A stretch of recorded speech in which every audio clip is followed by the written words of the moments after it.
Hello everybody, welcome back to another video today, and today we're going to be looking at the biggest what-if NASCAR drivers to ever been in the sport. I must say that any of the drivers who have passed away in crashes or any of that stuff, may they all rest in peace for doing stuff they loved and being around stuff they loved the most. Now let's sit back and enjoy the video. Davey Allison, son of Bobby Allison, in a span of 5 years from his rookie season in 1987 to 1993, won 19 career wins, which is a really good stat on the board. Not to mention he contended for the 1992 championship against Bill Elliott and Alan Kulwicki. As you can see in this photo, the late Davey Allison celebrated winning the Daytona 500 31 years ago. 1992, beating out Morgan Shepherd of all people, but still, a win is a win, and he clearly earned that win. That was one of his best wins he's ever gotten in his career, and I'd say 1992 was one of his best. Probably his best statistical season. And then you get like other guys who win the 500 that have not had success in the Cup Series, like Derek Cope, Austin Dillon, Michael McDowell, Ricky Stenhouse Jr., Trevor Bayne. Pete Hamilton, just to name a few that have not really been in contention to win races in the Cup Series, but they were able to get a one-off in the Daytona 500, the race that mattered the most in American autosport and American motorsports as well. And you got guys like Kyle Busch, Brad Keselowski, Tony Stewart that have not even won the event, which is hard to believe. Some of the best don't win the race, don't win the event, and some of the worst kind of drivers that have not really had success win the event. And Davey Allison was one of the best drivers of NASCAR at the time, one of the rising superstars that we lost way too soon, which we're leading to that. Sadly, on July 13th, 1993, Davey Allison tragically died in a helicopter crash. He was 32 years old.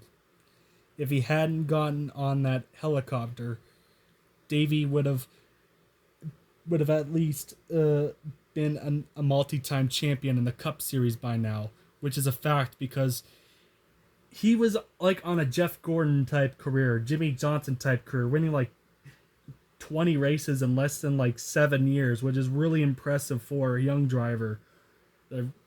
Too. He would have been a multi-time champion in the Cup Series and perhaps beat his father's stats, which his father, Bobby Allison, had 83 career wins and I believe 2 or 3 Cup championships, I believe, and have a Jeff Gordon-type career. He would have also raced into his late 40s to early 50s, which means he would have raced in the late 2000s to early 2010s. I can imagine it. I can picture it.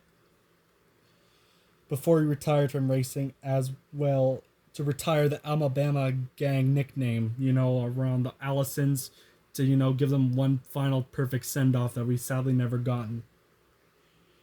He was just that good of a driver. He kick-started off Robert Yates Racing, then later on, Dale Jarrett came in and did the rest of the work for Davey Allison. Could have and would have done if he was still around with us. I hope you're still resting really easily, Davey.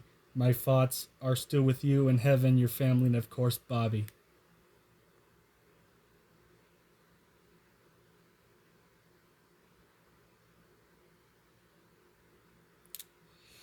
Alan Kulwicki was an underdog story back in the day that you love to see happen in NASCAR because at the time it rarely ever happened. Alan Kulwicki raced from 1985 to 1993, who even sadly had a rough childhood before getting into NASCAR, experiencing both his mom and dad passing away at the age of 13 when he was in grade 8, where he had to take care of himself. When he got into NASCAR, he originally drove for a team owner in the late 80s, even winning a race for him, as you can see in this photo, at Phoenix 1988, when suddenly his team owner gave up on his team. Alan soon after purchased the team.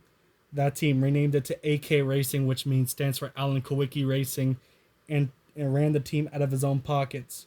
Unlike any of the other Ford teams at the time, from Robert Yates Racing to Budmore Engineering, Melling Racing, Roush Racing, and Junior Johnson Associates, running Fords by keeping the Thunderbird name to it. Kawicki took off the T and H and nicknamed it the Underbird.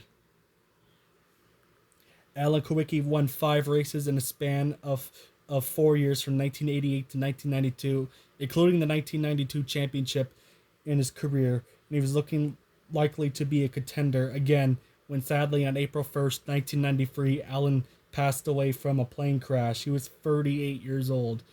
If he hadn't gotten on that plane, Alan would have easily won another 20 to 30 more races in his career and probably another championship. He would have also raced up into his 50s before he retired as well. I hope you are still resting really easily as well, Alan. My thoughts are still with you in heaven and your family, with Davey Allison, of course.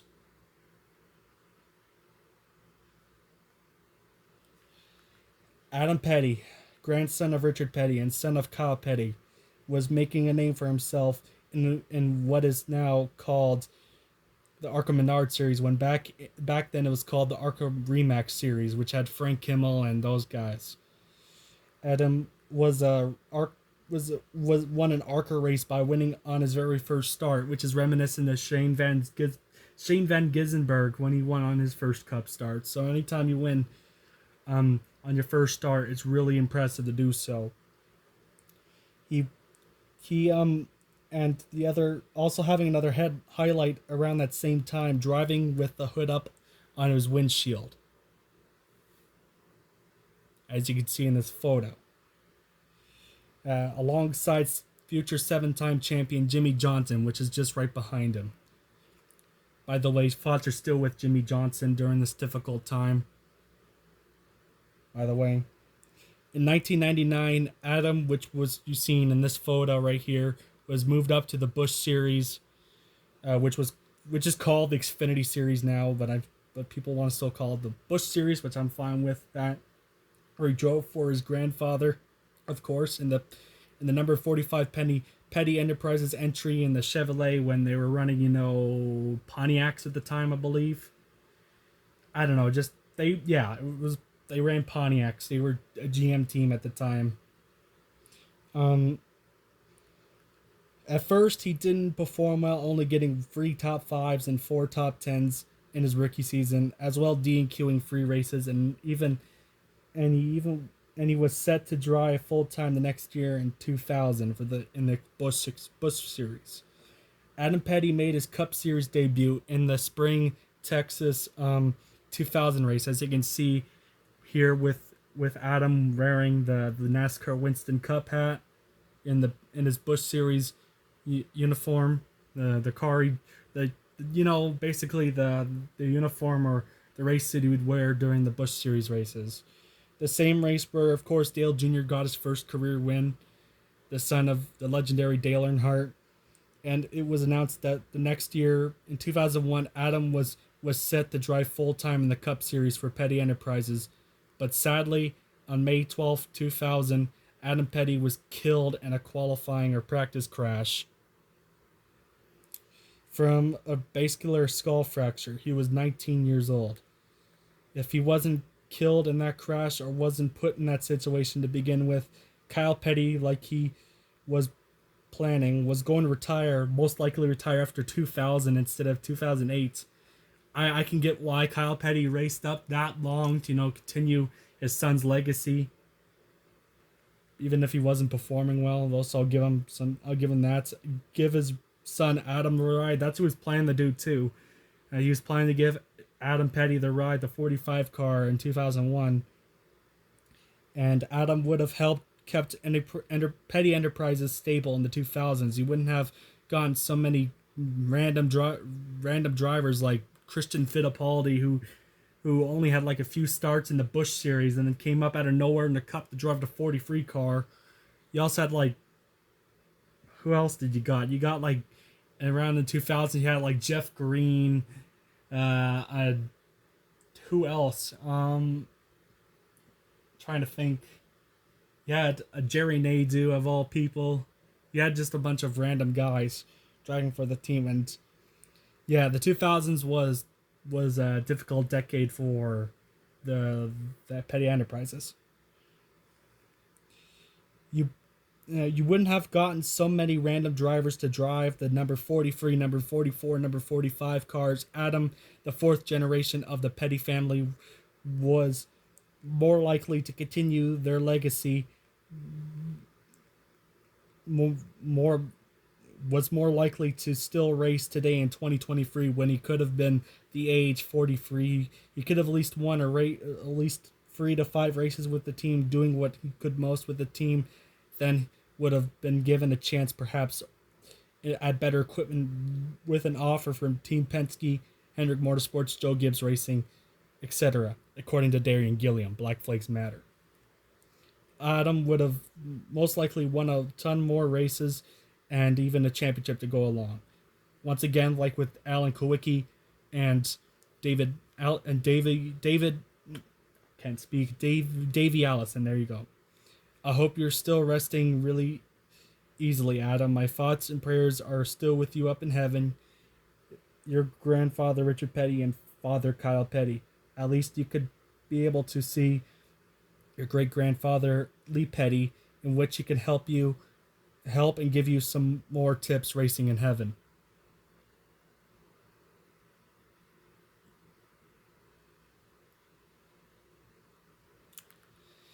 Steve Park is probably the biggest what if story in NASCAR, without a doubt. If it wasn't for his injuries he sustained, which who who knew how big of a career he would have had, because Steve Park was insanely talented. He was a really good driver. Dale Earnhardt saw the potential in him, and that's why he was able to get the DEI ride, which we'll get over to this in right now. Steve Park first entered the scene in NASCAR full-time in 1997 when Dale Earnhardt signed him to drive the number 3 car. The year before, Dale Jr., his son, took over the 3 car to drive for the 2 championship seasons in the Xfinity/Busch Series, also giving him the chance to drive select Cup starts that same year in the number 14 Burger King Chevrolet Monte Carlo. As you see a picture of Steve in the Winston Cup car. There you go, the Pennzoil car. Steve went on to have a great 1997 season, scoring 3 wins, 12 top 5s, and 20 top 10s, including winning a pole award. Soon enough, Dale Earnhardt tapped Steve Park to drive full-time in the Cup Series in the number 1 Pennzoil Chevrolet Monte Carlo the very next year in 1998, which you see in this photo. The first full-time season technically for DEI, Dale Earnhardt Incorporated, being ran by the man himself, Dale Earnhardt, and his wife, Teresa Earnhardt, because the team has been technically around since the 80s, but they never completed like the full schedule of a season. So, and 1998 was like their first, actual season running for the championship,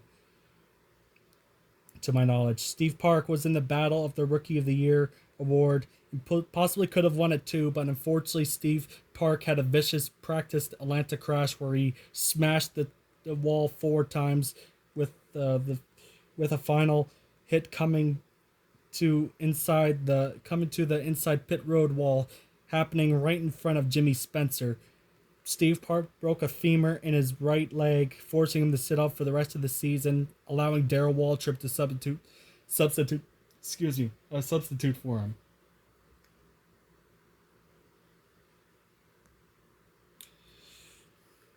Fast forward 2 years later, in 2000, Steve would have the best season of his Cup Series career. In the Winston Open, he won his way into the Winston. Then later on, he won at Watkins Glen to win his first career Cup Series win against a charging Mark Martin. You see in this photo him celebrating, closing out the year off with 1 win, 6 top 5s, and 13 top 10s, even including 2 pole awards. Park later on in 2001, the year after his best statistical season, was looking to improve on his stats, which he did by winning at Rockingham, the second race of 2001, the week after Dale Earnhardt tragically passed away in the final lap of the 2001 Daytona 500. Park, in his celebration, held a tribute for his late boss, which is you can see his hat, the number 3 hat, and boss and friend, by holding onto Dale Earnhardt's hat, which he then eventually wore in Victory Lane. Steve, up to Darlington Fall 2001, had 1 win, 5 top 5s, and 12 top 10s, sitting inside the top 10 in Winston Cup points because he was consistent, when sadly, on that same weekend in the Xfinity/Busch Series race at the Darlington Fall race, when Steve was in the race driving for Richard Childress Racing in the 31 Chevrolet Monte Carlo, his steering wheel became unattached off of his car, causing Steve to turn a sudden dead left into the oncoming free pass car of Larry Foyt, who was speeding up to get track on the lead lap, to get back on the lead lap under caution because he got the free pass. Foyt had no time for reaction since it happened so suddenly. All suddenly.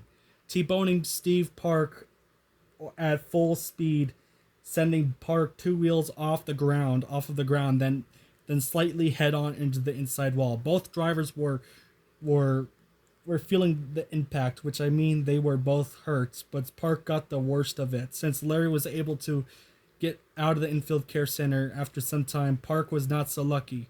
He had to go to the local hospital from sustaining brain damage and other sorts of horrible injuries are all across his body. That turned out to be a career-ending crash for Steve, in which he missed the rest of the 2001 season, losing a chance at a top 10 points finish, and the first 4 races of the 2002 season. When Steve came back, he was not the same. His only highlight from 2002 was that infamous Pocono crash where he and Dale Jr. Went into the inside guard burial with the energy and force of Junior's car lifting Steve Park up and over on his roof, flipping at least 2 to 3 times. The other highlight from 2002 was Steve Park getting a pole award, but right as the race started, he fell back and he crashed, unfortunately, out of the event as soon as the race started. He was let go by Teresa Earnhardt in mid-2003 in favor for Jeff Green, who came from RCR, Richard Childress Racing, number 30 car, to replace him in the car. And when Park went over to Richard Childress Racing in the number 30 car, where after 2003, we didn't do much in 2003, unfortunately. It'd be 7 years before we returned to the Cup Series, driving for underfunded teams like Tommy Baldwin Racing from 2010 to 2011, as you can see in this photo. It's just a sponsorless car. Before retiring completely. However, in 2005, Steve Park actually win a truck race at Phoenix, I believe it was at, or something like that. He did win a truck race, which turned out to be his only truck win and final NASCAR win. Steve Park is still with us at the age of 55, soon to be 56. If he wasn't in the Xfinity Busch Series race at Darlington in 2001, he would have likely had another Ryan Newman, Casey Kane, and Greg Biffle type of career, winning around 17 to 19 Cup races, but unfortunately, we'll never know. As you can see, the truck. Jerry Nadeau is considered another NASCAR what-if kind of driver. Jerry Nadeau raced in the sport from 1995 to 2003, going full-time in Cup in 1998. Nadeau drove for Melling Racing in the iconic Cartoon Network paint schemes from 1998 to 1999, before getting the call from Rick Hendrick to pilot the number 25 car in 2000. As you can see, Scooby-Doo car. Nadeau, although was really inconsistent, not being able to keep up with Jeff Gordon and Terry Labonte, was able to win his one and only NASCAR Cup Series race, and NASCAR win at that, in the 2000 Fall Atlanta race, scoring 1 win in that season, 3 top 5s, and 5 top 10s. did improve slightly the next season in 2001, but not so much. As you can see, Dale Earnhardt celebrating or praising Jerry Nadeau. In 2002, after Nadeau started off the season driving for Hendrick Motorsports, Rick Hendrick let him go in favor for Joe Nemechek, who left NASCAR Racing. Nadeau ran with 3 other teams in 2002, being MPV Motorsports, the one race with Michael Waltrip's Aaron's Dream Machine team, and most notably Petty Enterprises, which Nadeau spent the majority of the season with. Jerry Nadeau almost won the 2002 Winston Cup Sonoma race in the Petty Enterprises number 44 Dodge when just with a few laps to go, he ran out of fuel and got caught up with another car, like a lap car, giving the win to Ricky Rudd, turning out to be Rudd's final win. But after substituting for Johnny Benson in one race in 2002, MP2 Motorsports, renamed from NBV Motorsports, called up and signed Jerry Nadeau to drive the number 01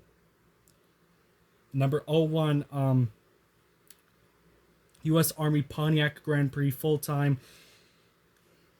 In the first 10 races with the team, Nadeau didn't light the world on fire, but he did score 1 top 5 and 1 top 10 in the 2003 Spring Texas race, finishing 4th.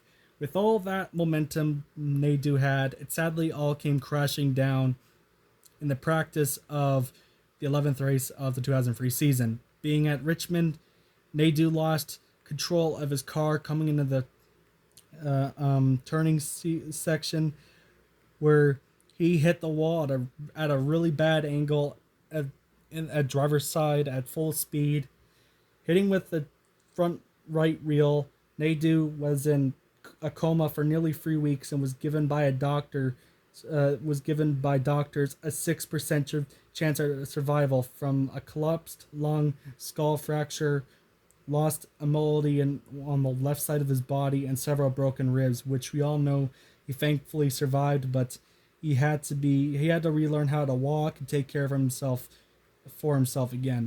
His injuries turned out to be career-ending. Unlike the Steve Park case, it was permanent. Nadeau has not stepped inside a NASCAR stock car since Spring Richmond 2003, 20 years ago. 20 years later, in fact. If Nadeau did not crash in that crash, he most would have likely became another Mike Bliss, Mike Wallace, Landon Castle, J.J. Ailey, and Kenny Wallace, where if some underfunded teams needed a driver, the driver would drive for them. However, Nadeau was in a contract with MP2 Motorsports, so most likely he would have won at least one more race and raced up until 2007, where Mark Martin would have replaced Nadeau in the car at the end of the 2003, even making starts in the 01 car alongside Mike Skinner, Mike Wallace, etc. Ironically, was Joe Nemechek, the same guy who replaced Jerry Nadeau at Hendrick, and he was tapped to run for MP2 Motorsports, and he took Nadeau's ride and became the guy the team put full-time in 2004, beating, once again, ironically, Ricky Rudd in the 2004 Fall Kansas race for Nemechek's final Cup Series win. Like I said earlier, Jerry Nadeau is still with us at 52 years of age, soon to be 53, and to leave on a positive note, Jerry Nadeau last fall competed in a Monday night racing league I racing for Eric Estep's stream on his channel 19 years after the incident. So that's cool to know, as you can see right here. The final driver we're going to be talking about is Dale Earnhardt, of course. We're going to leave the best for the last. Dale Earnhardt is considered by many as the greatest NASCAR driver for a reason, alongside Richard Petty, David Pearson, Jeff Gordon, as well as Jimmy Johnson, and those people know what they're talking about. Earnhardt didn't have the nicknames the Intimidator or the Men in Black for nothing. Dale Earnhardt, in his full-time Cup career from 1979 to 2000, scored 7 championships from 1980 to 1994, 76 career wins, 281 top 5s, and 428 top 10s, as well as scored 22 pole awards. The man won everything, there was to accomplish in NASCAR and offers, while rather it be in the yellow and blue Wrangler Jeans car or the black Good Ranch car. From winning the Daytona 500 after 20 years of trying in 1998, and most notably on the other track, Indy, in 1995, Earnhardt, after coming a few points off behind Bobby Labonte, his teammates, Terry Labonte's younger brother, who won the 2000 Winston Cup Championship, the first for Joe Gibbs Racing, and given Pontiac their second to last championship. Dale Earnhardt came into 2001,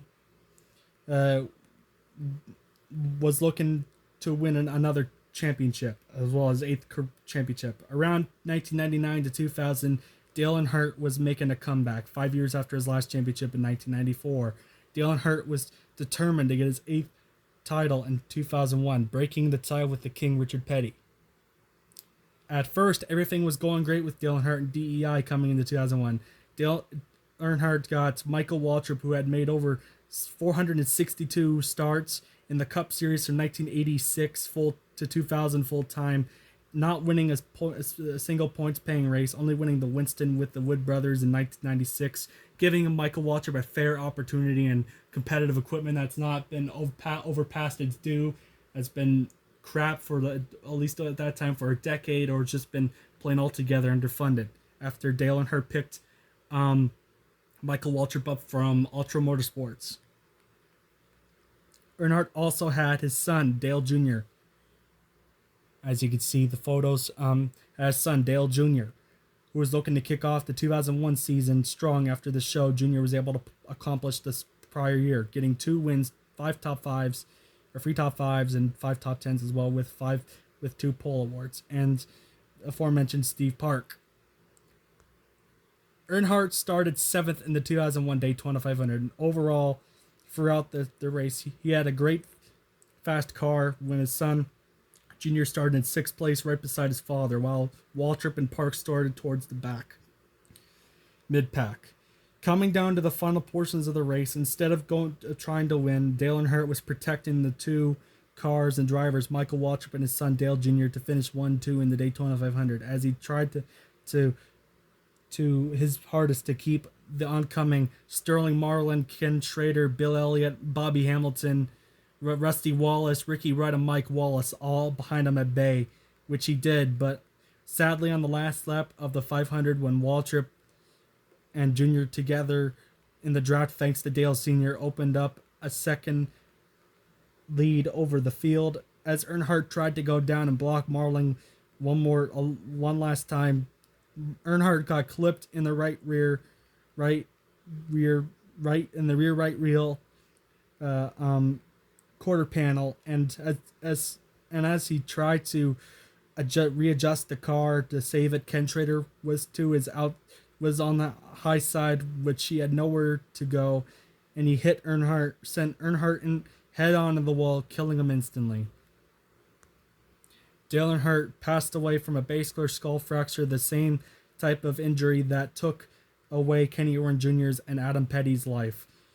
And because Dale Earnhardt didn't wear the proper equipment NASCAR provided him, choosing to stay with the open helmet and eye goggles when his seatbelts failed, they were torn up, sending Earnhardt hitting his chin or jaw on the steering wheel at full speed.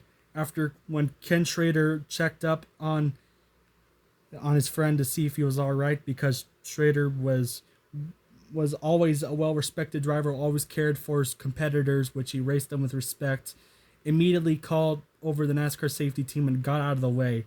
All this was happening when Michael Waltrip was finally able to enjoy, after 15 years of Cup being winless, a Cup Series winner. This brings me to this question. What if Earnhardt, after seeing that his drivers were pulling away, backed off and lets Marlin, Schrader, and everyone else go by since they were not be able to catch up? Would Dale Jr. become a Cup champion? Would DEI still be around without the ownership from Teresa Earnhardt? So many questions with very little answers. Starting off with Dale Earnhardt himself, he would have possibly won the 2001 championship gotten his 8th title between a great last-ditch effort with battle with Jeff Gordon. He would have had at least over 90 wins, more top 5s and more top 10s. I don't know about another poll, but he very well could have, if he had the chance to race up to his 60s. He was 49 years old. The loss of Dale Earnhardt was like at the time the NBA lost Michael Jordan, a high-profile superstar, something NASCAR is trying to still recover from to this day, 22 years later, and here in 2023. The safety has gotten so much better too, saving the lives of Mike Harmon, Derek Cope, Jerry Nadeau, Michael McDowell, Ryan Newman, Austin Dillon, and many other drivers that has been, gone in those type of crashes. I hope you're still resting really easily, Dale. My thoughts and prayers are still with you in heaven, your family, and of course Dale Jr. At least you were able to reunite with your own dad in heaven, Ralph Earnhardt, to tell you how impressed and happy he was to you, watching you from heaven saying, "That's my boy."